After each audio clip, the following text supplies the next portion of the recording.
Across America, citizens are protesting against police brutality and in defense of Black lives. American security forces are shooting tear gas and rubber bullets at peaceful demonstrators.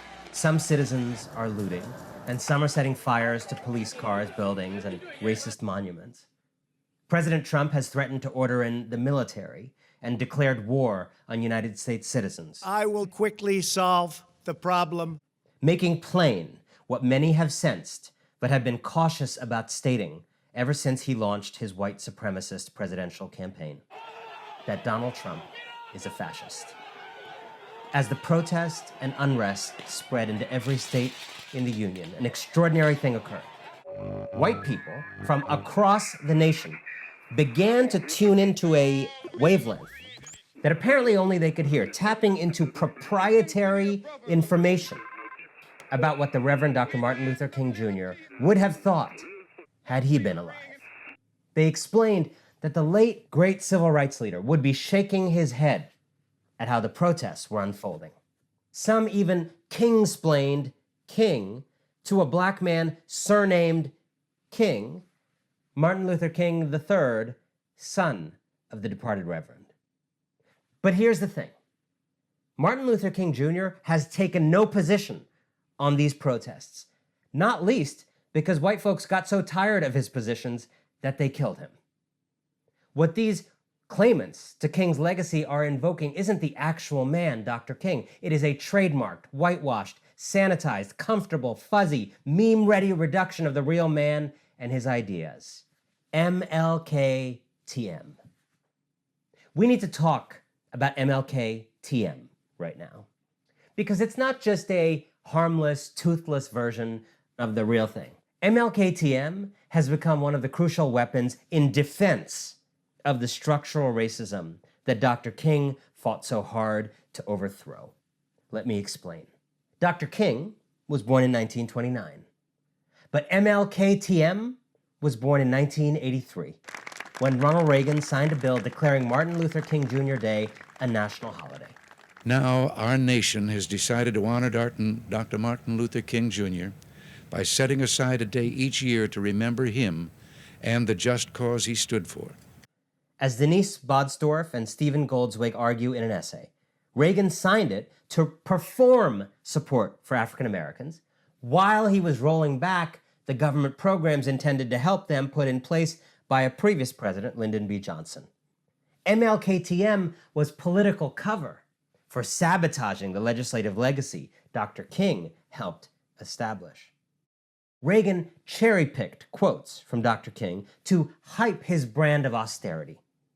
In his I Have a Dream speech, Dr. King expressed the hope of living in a country in which all Black people would be given the right white people enjoyed to be judged not by the color of their skin, but by the content of their character.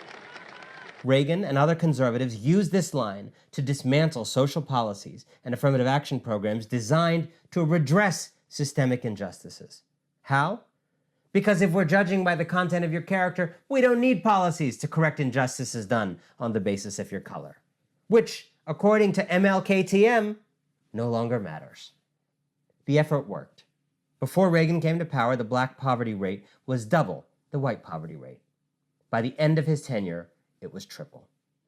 Of course, the real Dr. King had argued for precisely the kind of programs that Reagan attacked with the cudgel of MLK-TM.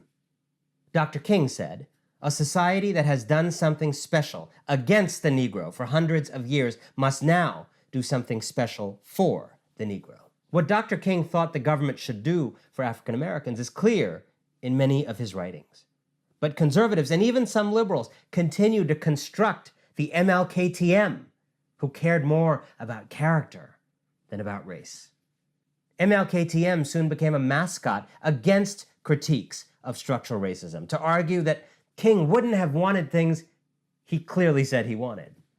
In 2016, the Clemson football coach, Dabo Swinney, said that people like Colin Kaepernick, who had protested peacefully by kneeling during the national anthem, should, quote, move to another country. And to what resource did Swinney turn to justify his anti-kneeling stance? MLK-TM. Quote, "I think the answer to our problems is exactly what they were for Martin Luther King when he changed the world. Love, peace, education, tolerance of others. Jesus. Jesus. MLKTM has been made so safe, so comfortable, that even a white supremacist White House can embrace it. Trump's press secretary, Kayleigh McEnany, recently showed pictures of protesters hugging the police and invoked MLKTM with this quote: "We must learn to live together as brothers, or we will perish together as fools." Thank you. So moving. That was hours before the fool she works for sent in troops to dominate citizens protesting in brotherhood.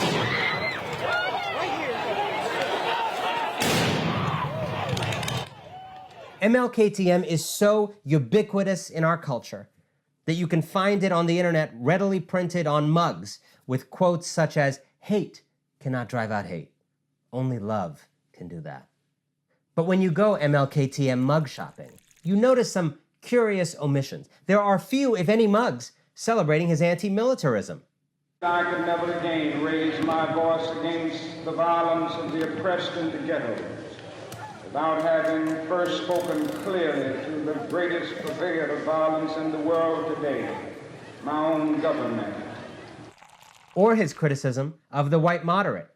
The Negro's great stumbling block in his stride toward freedom is not the white citizens' counselor or the Ku Klux Klaner, but the white moderate who is more devoted to order than to justice.